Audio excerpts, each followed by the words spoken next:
Hi, I'm Steve Yerko. And I'm Tara Sands. And we'd like to tell you about our podcast, 4Kids Flashback. 4Kids is the company who brought you the English dub of Pokemon in the late 90s and so many other shows like Yu-Gi-Oh!, Shaman King, Teenage Mutant Ninja Turtles, Kirby, the infamous One Piece dub, and so many more. We'll be talking to the people who worked at 4Kids. Actors, directors, writers, editors, producers, engineers, you get the point. And hopefully get the answers to questions both you and I have about the company. I actually worked there as a voice actor on some of the shows. And I was a kid watching the shows and remember way more than Tara does. And thank God for that. Steve is actually a professional storyboard artist, which gives some really unique insights into anime and animation. So please subscribe wherever you listen to podcasts. That's 4Kids Flashback, the number 4 Kids Flashback. Thanks. Hooked on you, baby, you're golden. Time moves, I never noticed. Just can't get enough. Got me wonderstruck. Hello, everybody, and welcome to Make Me a Nerd. I'm Mandy Kaplan. I am a mainstream mom looking to expand my horizons and embrace nerd culture. All things sci-fi, geeky, fantasy, and I'm even going to start branching out and just doing things that people get really nerdy about, things that have a huge fandom that I've never tried. So this week, I have a very wonderful guest to join me on my mission. He is a podcaster and a podcast producer for True Story FM. And he's an all-around fantastic guy who knows a ton about movies and everything else. And I'm excited to talk to him about this childhood favorite of his. Ladies and gentlemen, please welcome Andy Nelson. Ah, shucks.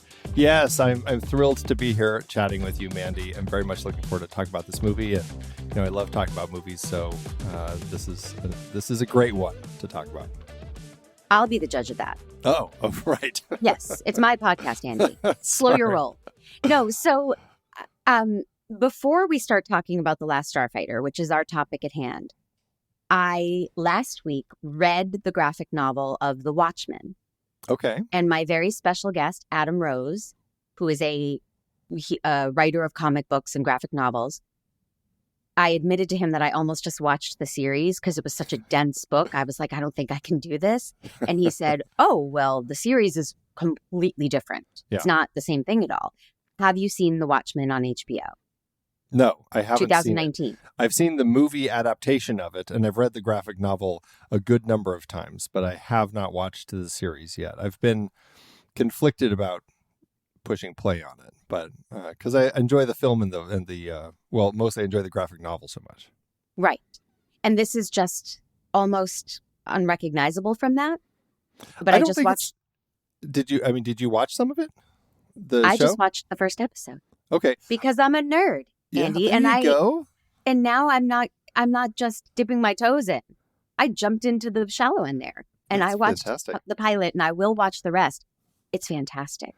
It's not very long either. There's only, 8 episodes or something? Yeah, and then Jeremy told me they never made a season 2, and it was upsetting because it was supposed to be real. It's good. Yeah. It's really well done, well crafted. The world is fascinating. So I am all in on The Watchmen, the series on HBO. Did you watch the movie too? You're becoming, it's in your title. I know. It's working. It's happening. I didn't watch the movie, although I saw Patrick Wilson is in it. Yes. And he's my boyfriend. Oh, I don't know. Yeah. I don't know who knows that, but we're pretty serious. Does Patrick? So I should watch it. Yeah. His feelings would be hurt if I didn't. There's several versions, and that's probably a whole other separate nerd conversation to have about all the different versions of that you could potentially watch. Well, maybe you will. Yeah, I don't rule that out down the line. So that's my nerd update. Do, do, do, do, do, do, do. I'm sure Pete has a better sound effect than that, but I don't know. That one was pretty good.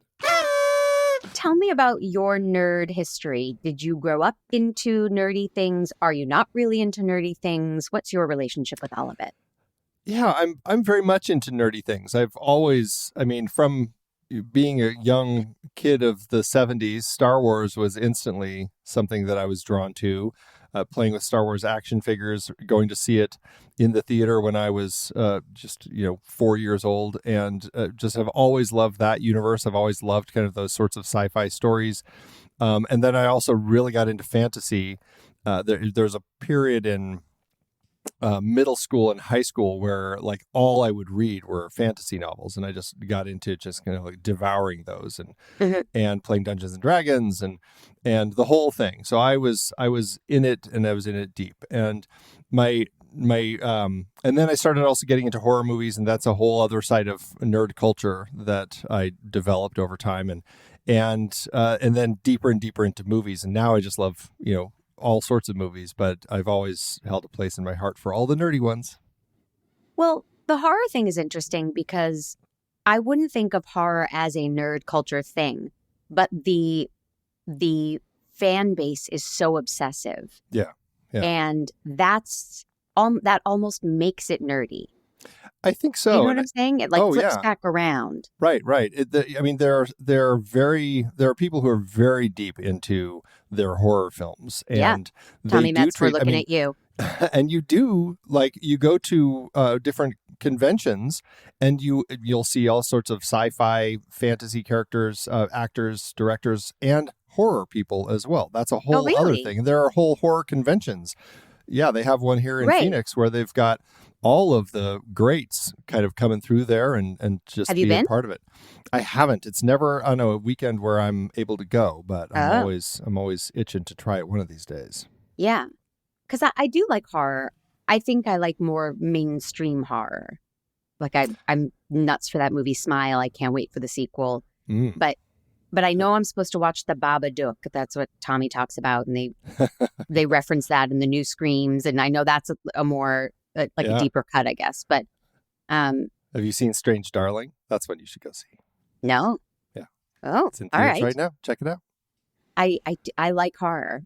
Some of it. Well, I think nerdy horror might be more like, if you're going to call Alien a horror, because it's also kind of crossing into the sci-fi realm and everything. And so I think that there can be, like, I don't know. I mean, Halloween, like the Halloween films, I'd say certainly people can be obsessive about those franchises. Once you attach a franchise fantasy. to it, no, you don't. But it's like once you attach franchise to it, I feel like that's the sign for the nerds to swoop in and make it their own. And I'm one of them now because I watched The Watchmen. So when I said, what would you like to talk about? Yeah. You hesitated. Let's be honest with America and several listeners in Canada. You hesitated because I did. You didn't feel immediately passionate about any one thing. And then I said, well, what about from your childhood? Yeah, I think part of it is I feel like I've spread myself so thin across so many different things that I enjoy that I don't feel like I've just honed in on that one thing and said, Star Wars, you're mine, and everything that's Star Wars, I'm going to devour. Like I haven't quite, and I feel like that's the line where I feel like, and that's why it was hard for me to pick something, because I'm like, well, I don't like, Kyle was a perfect guest to talk about that because he's so deep into that, and so I'm hearing that you're more of a slutty nerd. I am a slutty nerd. Yeah. I like to sleep around quite a bit. Yeah, you do. And so when I looked at my childhood, I mean, there were a few things that, I mean, it's easy to say Star Wars I already have, but when I think about those films that I taped off of HBO and I had in just regular rotation, like day after day, summer after summer, there were really like two or three that just immediately spring to mind. There was Time Bandits, there was Big Trouble in Little China, and then there was this one, The Last Starfighter, which it's like taking Star Wars but putting it into a video game that I'm playing, and then because I do so well, I actually get to go up and join the fleet. Like that's kind of wish fulfillment. Like. Yeah, it totally was. Exactly. For young Alex Rogan. If I may, for the people who don't know what Last Starfighter is, like I did not know. I think I had heard the name, but I was unaware. So this is from Wikipedia. The Last Starfighter is a 1984 American space opera film directed by Nick Castle. The film tells the story of Alex Rogan, played by Lance Guest, a teenager who, after winning the high score in an arcade game that's secretly a simulation test, is recruited by an alien defense force to fight in in an you say it, in an interstellar war. There you That's really hard. So to me, it was WarGames. It was WarGames adjacent, which I think came before this. The idea of a kid getting swept up in this thing that he thought was just his own personal enjoyment. Right. Yeah. And then it also was very Footloose. Like the bad guy looks just like the Footloose bad guy in the small town with the trucks, and it just had that feel of Footloose. Sure. Never thought about it that way, but I can see it weirdly. WarGames meets Footloose. Yeah, right. There You're go. welcome. Throw in an alien or two, and you got it good. Yeah. So it immediately starts off with like 80s montage time, and it defined the 80s. The opening sequence, they're in a trailer park. There's a lot of bangs, a lot of feathered hair. There are some Sony Walkmen. There are sweatshirts falling off of shoulders on one side. And then Peggy Hope from 9 to 5. Ah, girl. She's in this movie. This is the ultimate 80s movie. Yeah. No, they're all here, right?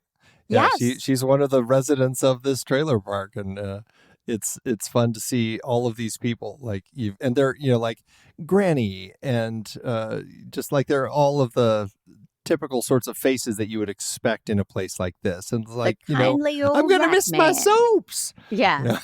Yeah. But it wasn't cheesy. It was real somehow. I think a lot of it, for me, I'm going on a limb, I think this young actor, Lance Guest, was really great. And I think he makes it not feel eye-rolly and schlocky.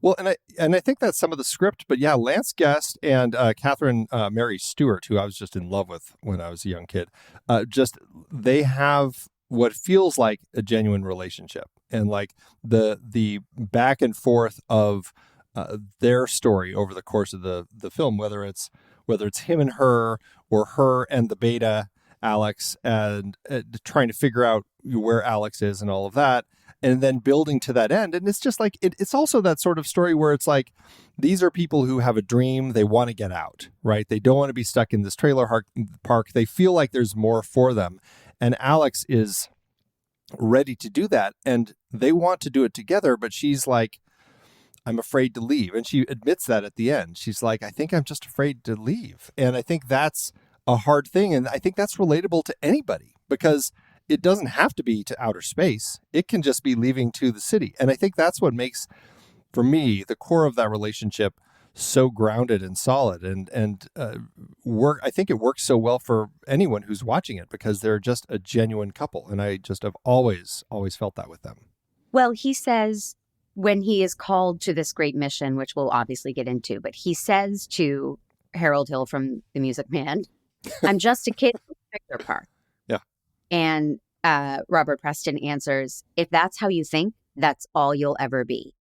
And I paused the movie and I wrote the quote. It's like, well, there's your inspiration. There's your entire reason for going off to college, or just, pursuing anything.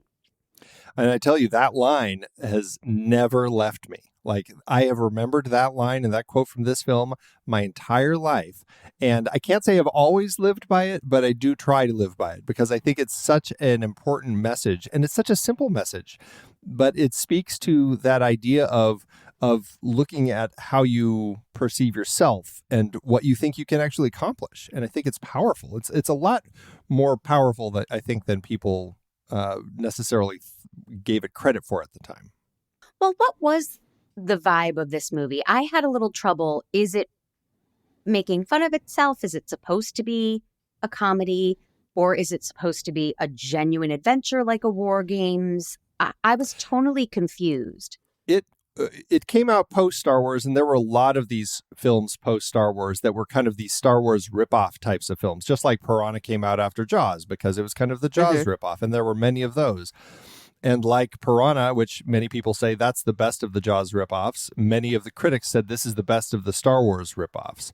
The story is pretty simple. We've already kind of talked about the idea that you're kind of watching a video game play out with real people, and so it's like, okay, yeah, I can see that. He gets to go into the video game and go fight the bad guys, but it's really the core of the human interactions that for critics even if they rated it, it's kind of just it's a fun time. It's another Star Wars ripoff, but it's got some great characters and people you can really enjoy. And I think Ebert actually even said that this is the best of all of these Star Wars ripoffs. Like it's something that really stands out. Yeah. Yeah, it got like a 70 on Rotten Tomatoes. Not that you can trust that, but I did look it up because I was thinking, I can't tell if this was not hate watched. We didn't do it back then, but if people were watching it to make fun of it, or if people were watching it because they were really into it. Well, it's definitely the era where I don't think, it made its money back. I think that there probably were some people seeing it just to see the new technology, this CG that was in it. Mm-hmm. But I do think that for some people, they probably felt it was more a kid's movie and there was a less of a draw to it. It didn't have the same Star Wars draw, but it had enough of a draw. I wrote that exact thing. Like, did this really appeal to the broad audience the way Star Wars did? Were parents really watching it without their kids? And I think the answer might have been no. But after we get to know our characters, Robert Preston, I'm referencing The Music Man. Yep. That's what I'm nerdy about, is musicals. And he comes to Earth in what looks like a Cybertruck. And this is the second movie in a row where I saw a Cybertruck before Cybertrucks.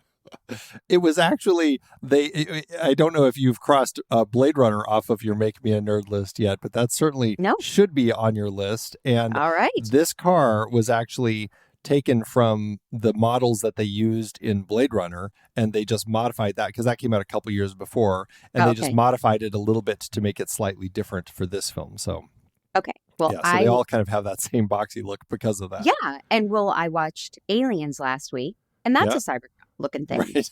So, but I actually, when I watched Aliens, I looked it up to see if, I don't want to mention his name, but if he was inspired by aliens in design, and it said he wasn't. It might have mentioned Blade Runner. It mentioned a couple of other Starfighter. things that he said, not The Last Starfighter. But Robert Preston comes and basically says, "Get in, kid." Yeah. Right? and he does, which is like, eye rolling, but okay. And this was exactly the time we were all learning, don't get in a car, don't go with a stranger. But he gets in, and everything Robert Preston... to be fair, it is Robert Preston, and he sells it like, I'm the CEO of the company that made that video game, and you just won. Like, he sells it in a way where I'm like, okay, I can almost see it. Andy, do pedophiles ever say, "Get in, I want to rape and murder you"? There's always a good reason. I need to talk to your kids. Can we stop this down and let me really make them aware of stranger danger? If it's the CEO, go for it, kids. Right. So Robert Preston is giving him a spiel, and all I hear is, "We got trouble right here in River City." Like the way he speaks is exactly like that song. Yeah. And I don't know Robert Preston from other things. Well, I mean, you should definitely see Victor Victoria if you haven't seen that one. That's fantastic. I guess I did when it came out. Yeah, he's fun. Yeah. But this character was written for him.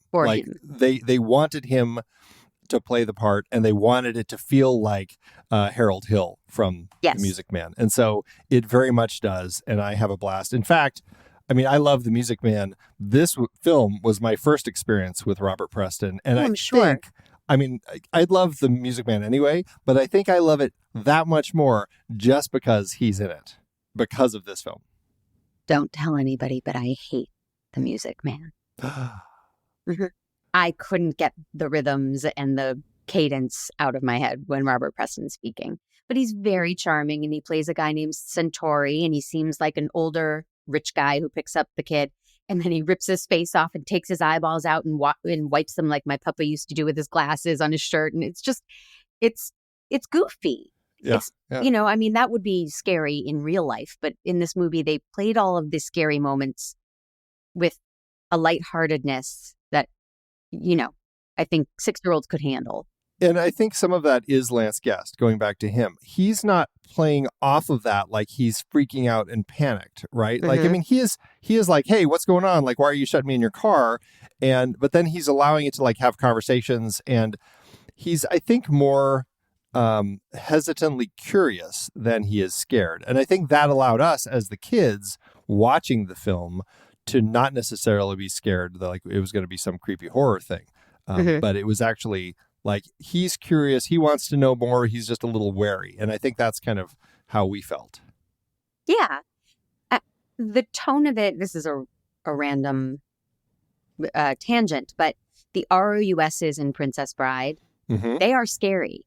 And then I feel like they gave us a break by giving them Muppet voices because it was like, okay, well, now they're not that scary. It tones it down. It's very sad when that ROUS dies. The scariest moment I don't want to skip ahead, but he goes into outer space and it is clearly Alex Rogan's dream, right? He's been playing this game where he's in outer space and pew-pews and all of that. So that's his wish fulfillment. And I wrote down, if this were my wish fulfillment at any age, even today, it would be that a talent scout says, you kid, you're going to be a Broadway star. And they pluck me out of my life and put me on the Broadway stage in a musical. So I understand why he would embrace his journey and go on the adventure. What would be, if you were a teenager, what would be yours, Andy Nelson? What could a stranger say that would make you like, to hop in the car with that stranger, with that shady stranger? Yes. I'd say, hey, we're gonna bring you out to Hollywood so you can make your own movie. You're gonna be in the movies, kid. Yeah. Yes. On you the other side of the camera budget. from you, though. Yeah, exactly. Yep. All right. So you would be on a filmmaking adventure, but if space travel were accessible and affordable, would you do it? I would be right there. Yeah. You would? 100%. Yep. I'd love to do it. Yeah. Good for you. Send me a postcard. Because I'll take pictures when you get back. But it depends. Like right now, like I've seen Gravity, and if I watched Gravity in proximity to this conversation, I probably would say no, because I just think about all of the things in there, like floating through space endlessly with no way to get it back in touch with people. Like there are things that like definitely put me off from the idea of a space adventure. Gravity, the only Sandra Bullock movie I've never seen. I could probably recite the rest of them. When he gets there, he starts to meet these crazy creatures. You've got to, yeah. It's all part of the way it has to go, right? Right. And it is, again, it harkens back to Top Gun to me. Sure. Which Aliens did too, right? You're plunking him into this training program and he's in these classes and watching these screens and getting lectured. And then he steps on the toe of a snake face creature. and that's really when I was like, no, this is a comedy. This is supposed to be LOL. Yeah. Then I went back and forth. Right. Yeah. Yeah. Is this war that these creatures are in? Are we supposed to understand it? Or is it supposed to just be vague and we got to go kill the bad guys? There's a little bit of that. Again, it's written for young minds, I think. And because I was really paying attention to that this time. I'm like, they were talking about how they had built this, the frontier. And it's this big, like, series of probes essentially that create this force field around what they call is like all of the pleasant planets. Basically everyone who's nice is in here and all the bad guys are out there. And they even say eventually they're going to get to Earth if they get in. So I'm like, okay, so does that mean our solar system is also in? I mean, this is like they're talking about a giant frontier bubble thing that we're all in, galaxies and upon galaxies inside this thing. So I was a little thinking about it in greater detail. I'm like, God, that really doesn't make a whole heck of a lot of sense.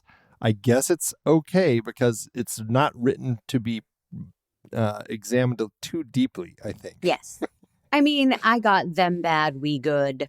Exactly. We got to go kill them. And then you have the good guy's son has turned and he is the leader of the bad guys. He's been appointed by their emperor to lead this mission. Right. And you know he's bad because he has a British accent. So we know. As a kid, did you get this or did you not care? I don't think I cared. I knew that there were good guys defending a border and the bad guys were trying to get through. And if they got through, then that would be bad for not just the Rylands who live close to it, but eventually, as they say, eventually Earth. And so I got it as, I think the way that they intended for people to get it. I don't think we were supposed to like sit down and have a Star Wars Episode 1 series of political conversations, like laying out the entire decades and centuries war between the Rylands and the whatever the other guys are, the Kodan Empire. Yeah, I mean, I knew it wasn't as layered as Star Wars, but I didn't quite get why they were at war or anything. And I guess who cares that I didn't get it? I was enjoying the movie, but yeah. So the twist of this one, the fun 80s twist, I think, is that now Alex is up in space. Right. And we go back down to Earth where his little brother, whose catchphrase is diarrhea, which I thoroughly enjoy, Lewis, he's adorable. He is the best. He played a young Alex P. Keaton on flashback episodes or something like that. So I'm a huge Family Ties person. Yeah. Lewis is sleeping and the girlfriend is coming in to wake up Alex and he's sick in bed. I'm putting that in quotes. And turns out the aliens have sent down a beta unit version of Alex. Right. Which I wrote, twist, so much fun, gives it a Freaky Friday feel, and it allows us to be back on Earth in a really legitimate way. How is this beta version of Alex going to get by? Yeah, exactly. Right. I loved that. It felt very different to me. And for a film that is heavy in the CG with all of the spaceships and like the early CG that they were doing, it allowed them to do, at least for that moment when he's sick in bed / depressed because he didn't get the loan he wanted. When he pulls the blanket away after everybody's gone, we get some really fantastic practical effects. And that is like a gooey, gross looking face as his android beta body is transforming itself to match Alex. And I love this period when people were doing all sorts of things that they could with practical effects. And that's a fantastic one. Well, let's tangent for a moment here because you're bringing up the effects. And I was curious about the special effects. Yeah. Were they cutting edge at the time or were they were? I thought they were fantastic. And then I thought, well, I don't know what I'm talking about. No, yeah. This film and Tron really are kind of the two first films that really pushed CG to where it is today. Like, we wouldn't have all the spaceships that we have now in all of these films without those two films. Like, Tron really took the CG and built this whole world with it. This is the film that made a whole bunch of different spaceships and created these big space battles and everything with these CG ships. And I mean, some of them felt practical like Star Wars, and then some of them felt very, animated.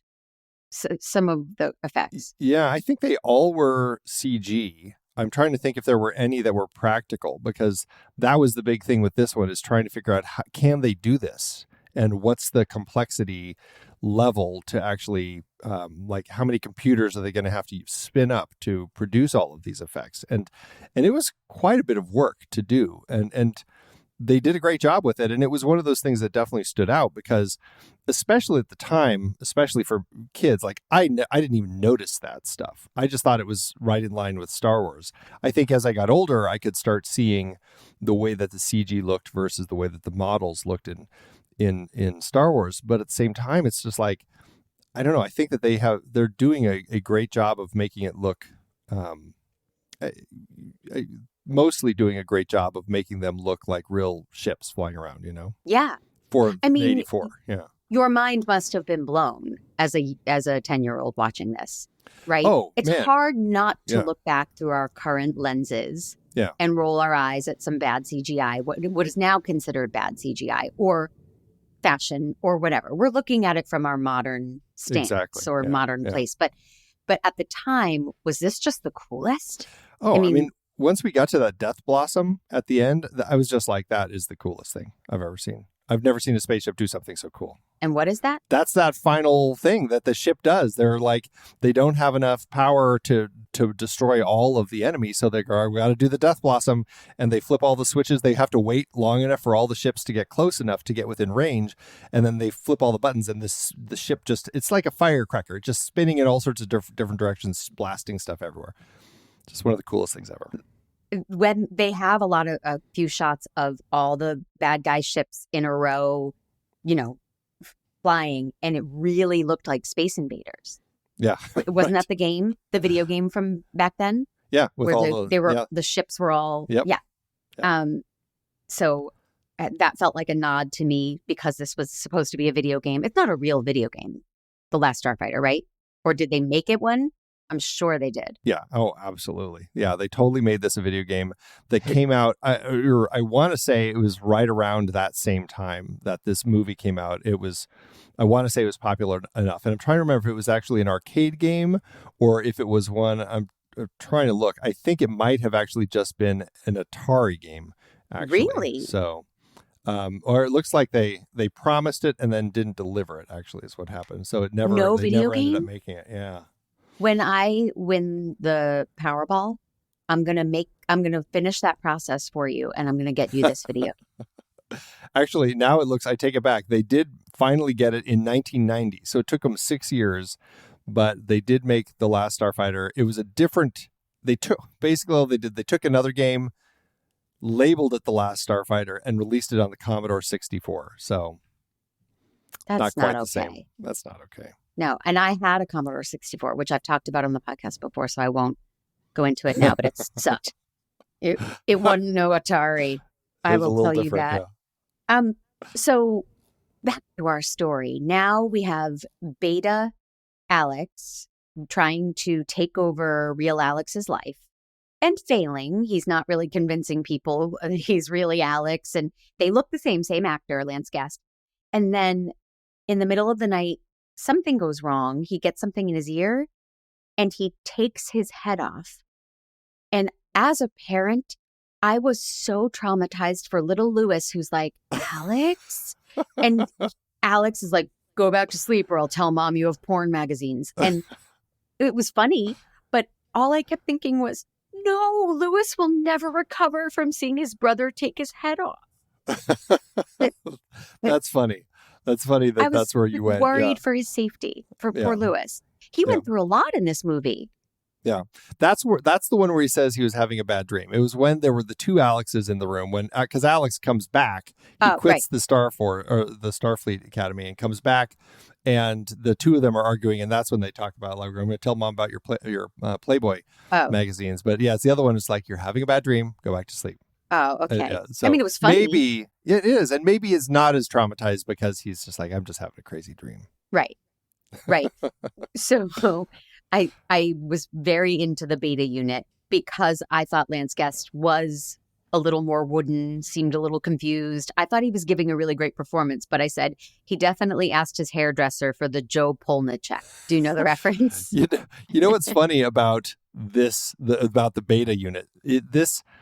When they did test screenings of this, it was very popular. Like the stuff with the Beta unit, they didn't have nearly as much in there, but people loved that stuff.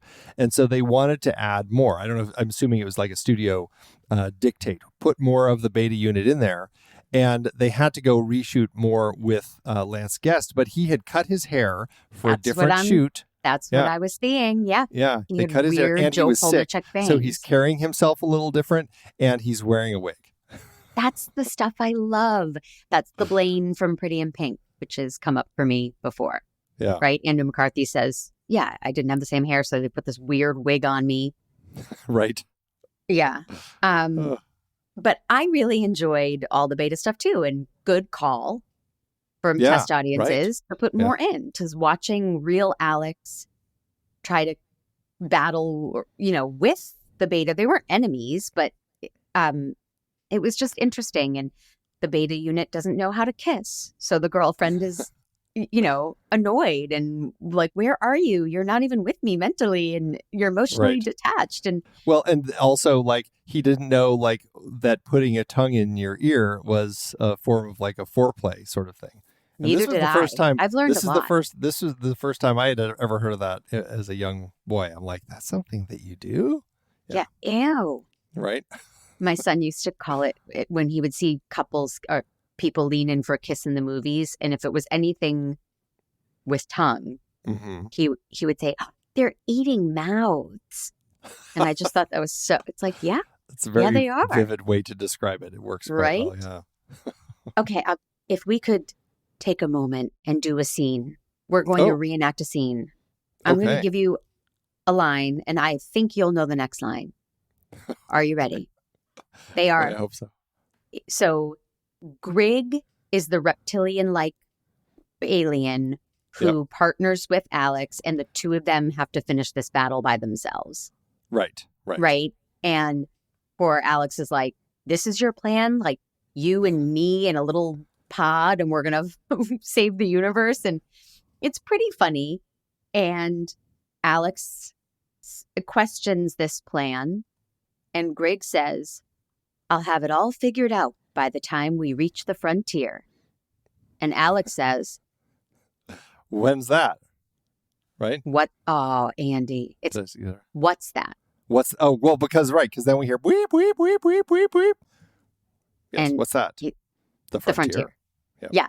It's so funny, and it's so almost like not Who's on First, but it feels old-timey humor, like a vaudeville joke. Do you know what I'm saying? Oh, don't worry, I'll have it all figured out. When? Now. It was just really well-timed and really subtle. And Grig is such a lovable guy. His He laugh. looks I love scary. his He has laugh, a great laugh. He's such a gentleman. And I was talking to the Geek Girl Authority on this podcast and asking her why so many sci-fi characters are reptilian. It's a real thing. So that's true. That's very true. I mean, bugs and reptiles appear frequently, and Grig is very scaly, and he Lives does underground. not look kind-hearted and lovely, but he is. Yeah. And then he gets to come to Earth and meet all of Alex's family, Right. and he's so sweet. One of my favorite parts is when he talks to Alex's mom. I just love that bit. He looks at her and says, or he says that Alex introduces him, this is my mom. And he's like, you must be very proud of your son, or something like that. Just like that pride that she should have. Like, you should be very proud of him. And then he says to everybody, like, you should all be proud of him. He's just saved the Starfleet and Earth. Like, so it's just touching. Yeah. But meanwhile, there's a spaceship in their trailer park, so they're all freaking out, right? It's not like, oh, he pulled over on the side of the road and changed my tire, and you should be proud of your son. It's an intense moment for all of them. Yeah, right. When a spaceship lands. Yeah, and to the point where they're talking about how they're going to be famous. I love that bit as they leave. Like, well, none of you had cameras out. It might, and it is a trailer park. This could just be yet another trailer park and UFO sighting sort of thing. Mm-hmm. He asks, I can't remember her name, the girlfriend. It's you just made me blank. Maggie. Mads. Yeah. He asks her to get back on the ship with him because he's got to go back. Right. Another aliens feeling motif. He's got to start training a whole new group of starfighters. And she hems and haws, but much like Elizabeth Shue in Back to the Future, it wasn't Elizabeth Shue in the first one, but she hops in the DeLorean. So she ends up going, and they're going to live happily ever after in what seems like a setup for a sequel. Yes. That we're still waiting for. Still waiting for. Yeah, we've got the bad guys, the son. We talked about the evil son. He escapes. He gets into an escape pod and bails from the ship, right? And so he's out there. There's clearly, there has to be more to the Kodan Armada, right? Because this was just like one little bit. So there was promise for a sequel for a long, long time, and to the point where they're still talking about it. And it's one of these things where in recent, I think fairly recently, some of the people involved there had been some complexities with the legal rights as to who owned the rights to it and everything. But I think they finally kind of worked their way through it.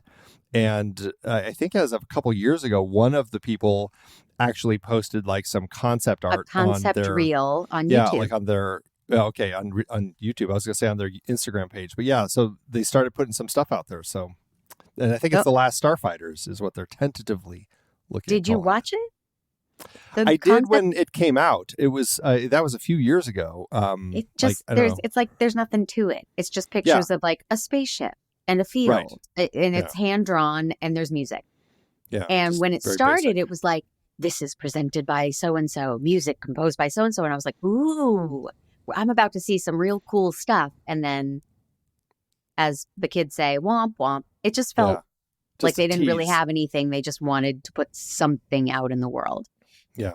I want to say it came out like right after COVID started. So my hunch was that they were just trying to put stuff out there because they probably had a lot more time on their hands. And captive audience. Yeah, right. People who couldn't go anywhere. When you were a kid and you saw inside the spaceship, the Starfleet, is that what it's called? The spaceship that he goes up into? The spaceship is the Gunstar. Oh, okay. So a lot of the consoles look like that game Simon. You must have had that game, right? Beep, boop, boop. And you had to follow the patterns and the lights. Yep. Right. Yeah. So much of it looked like that. And Yes. I just thought as a kid, you would be like, I have that. Like, I have something that looks just like that. Right. Any of those, like all of those toys, like it. And I think a lot of these sorts of people would pull those things into these, especially like things that lit up or switches. Like, because I mean, you just loved having those things, especially just playing. Like, I mean, as a little kid, I would just have things that did switches and I would just be flip, pretending I was blasting off to the moon. I used to love to push the elevator buttons. My sister and I would fight to the death. Who gets to push the button? I was a Christmas tree elevator guy, and I learned quickly that you don't want to be that. The one who just like, looks like a Christmas tree. Yeah. You elf, right? Isn't that what elf does? It's so beautiful. Yeah, right. Wow. Like, you were a real asshole. I was that kid. Yep. So there are some bad guys who assist the head bad guy, or they actually end up arresting him and having him taken away. Yeah. Right, before he escapes. Right. And they're wearing Michael Jackson red leather pantsuits. And they look fantastic, aren't they? They look like Chewbacca if Chewbacca had a fresh shave and everything was trimmed real tight. Right? Their faces looked like Chewbacca. Yeah. No. Yes. Yeah, I can see it. Yeah, just mat it down really heavily, like wax it and then sink it in a little bit. I feel like you're like, oh, like Kaplan, you've seen one other Star Wars, you've seen one other movie, and now you're trying to compare them. I will say that, the coolest thing, there were those two Kodan officers, and the one had that little, it's like a monocle, like a little robo monocle that would flip out as needed. Yes. Is that like little red thing that would cover one eye? That was one of my favorite things. And I have always loved that. And if I ever need a monocle for any reason in my life, I want to have it integrated into my headwear so that it can just flip out as needed, because it was so cool. And it's so perfect also when they're about to die. His officer across the way is panicking. He's like, we have no power. We have nothing. What do we do? And then he just like calmly flips it over his eye. We die. Like, I mean, come on. It was just perfect. Yeah. I thought, the world right now that we live in is so different than 40 years ago, if I can call that out. Oof. Yeah. Wow. We have escape rooms. We have theme park rides. Have you ever done Rise of the Resistance at Disneyland? Yes, I'm bringing it up again, everybody. Have you done it? I haven't. No. You must. Yeah. You are on the ship.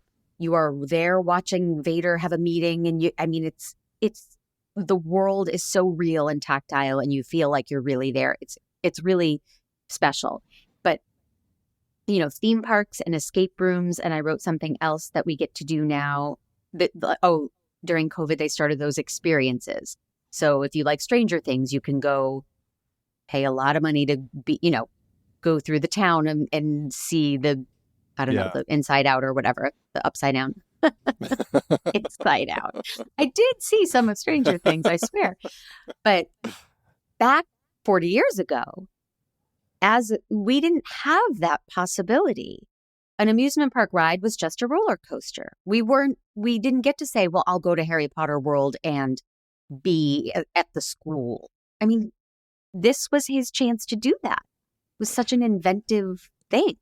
Yeah, and that's a great point, because the film, while on the surface it does seem very, very streamlined, like, okay, he's going to win at a video game, and then he gets to go into the real thing and actually fight like he's fighting the video game. And yeah, I can see that being somewhat simple, but at the same time, it's just so fun. And as a kid, it's like that imaginative idea of putting us into that place where we're up there with these people, like playing, like living the video game. I mean, it was hard to pass up. I loved it. Did they have action figures for this one? They didn't. Yeah, this is another one. I'm so like, sorry. I know. I Star saw Wars the got disappointment everything. wash over your face. Man, I would love to have had a Gunstar. I would love to have had a little Grig action figure. Yeah. And if they did Centauri, where like you could put on a different face for him, that would have been so cool. Yeah. Well, when I win that Powerball, Andy. Right. Here. Are there any other points that you want to make about this truly fun special movie? It had such heart. Yeah. I really liked it. Just a couple quick notes. One, the score is fantastic. Craig Staphan did the music, and it's big, it's bombastic. He had a huge orchestra for it, so it may not be John Williams, but it feels like that sort of thing. I love the score. Please forgive me. It did feel derivative. It felt like they're really ripping off Star Wars quite heavily, which works for the movie. It works totally. I actually wrote I don't know. That's... Well, I love it. I love listening to it. I hear it. I get all emotional. It's just great. The other note, and this is probably a big one that definitely has to be mentioned, but Nick Castle directed this, who is just big because he was, going back to our horror conversation earlier, he was the Shape. He was Michael Myers in Halloween. Like, he had worked with John Carpenter through a number of his films and everything, and started, like, he was working with him as kind of, was he? I think he was involved in writing, and he was acting in it, and then eventually he shifted over to, he co-wrote Escape from New York, and then that's the point where he started directing. And so this is actually his second film that he had directed. But yeah, from that point forward, he would be in a number of different pop-up, usually as Michael Myers in a lot of different things, or at least just breathing. But really, from that point forward, he kind of came on doing a lot of directing. So I had no idea. I didn't know the name. And I don't have a research department, so I didn't look it up. Well, it's interesting, like the connection from Halloween to this. There it is. Yeah. Yeah. Wow. Well done, sir. Make Me a Nerd is a production of True Story FM, engineering by Pete Wright, theme song by Jane and the Boy. And if you'd like to reach out to me on social media, it's Mandy_Kaplan_Clavens, both with K's on Instagram. If you're listening on Apple, please leave a review. It helps me get more eyes on the podcast if I have more reviews. So hit that 5-star and then click below that, write a review. And you can ask questions or make suggestions. And I am listening. I'm here for you to hear it all. And if you really want to support the podcast, please go to makemeanerd.com and hit that join button. And $5 a month will get you extra content and more access to me and lots of fun stuff along the way. Thank you all very much. And I highly recommend The Last Starfighter. It's really genuinely fun, not violent, which I love, not too in the weeds. So I really followed and had fun and rooted for them, but it was just it made me feel like it was my childhood, even though I didn't see this in my childhood. That's fantastic. That's great. You know your movies, Andy Nelson. Where can people hear other fantastic suggestions and insights from you? Well, yeah, thank you so much. I over at True Story FM with Pete, we run that network, and over there, I host or co-host several movie podcasts. So if you want to hear me talk about movies, you can listen to the Next Reel Film Podcast or Movies We Like, where we bring on guests from the industry and talk about a movie that they like. And Mandy is a guest on that show talking about the wonderful film, What's Eating Gilbert Grape? And then a new show that I have called CinemaScope, where in each episode I do a deep dive with my guests on a particular genre, subgenre, or film movement. And that's been a lot of fun. So cool. And I love listening to your podcast. You know your shit, but you don't get too lectury about it. You want to nerd out, forgive the word, but you want to talk about movies, and you want to talk about them as a person who understands them, but also as a person who just loves them and doesn't want to pull them apart too much. You just want to enjoy them. Yeah, so I love them. Yep. I'm a big fan. Thank you. Yeah, they're And fun. I love talking about them. Yeah, and I can be a fandy. Get it? Right. Yes. And you didn't know. Oh, wait, I'm learning. Can you see my name on the... I did. I was like, we kind of passed our Watchmen conversation by the time I noticed it, but I was like, oh, there's more proof that her Watchmen nerddom is alive and well. Ozymandias. Yep. But my guest last week, Adam Rose, said he couldn't see my name. I think he just didn't want to give me credit for being so brilliant. Because I'm normally Mando Calrissian, which I think you know. You're right. Yes, but I'm growing. That's true. You are. You're expanding those nerd branches. So we'll have to see if you can come up with one for what would it be from this film? I don't even know. We'd have to really two on the spot. Something. Yeah. Yes. I know. Well, thank you so much for being here, and thank you all for listening. And I know coming up, I'm still reading Dragonlance, the first Dragonlance book. You said you read a lot of fantasy growing up. Was that one of them? That was one of them, yes. There was a whole series of the Dragonlance books. Yeah. It is a long book, but I'm getting through it. So I know I'll be talking about that and lots of other fun stuff in upcoming episodes. So until then, thank you all. Bye.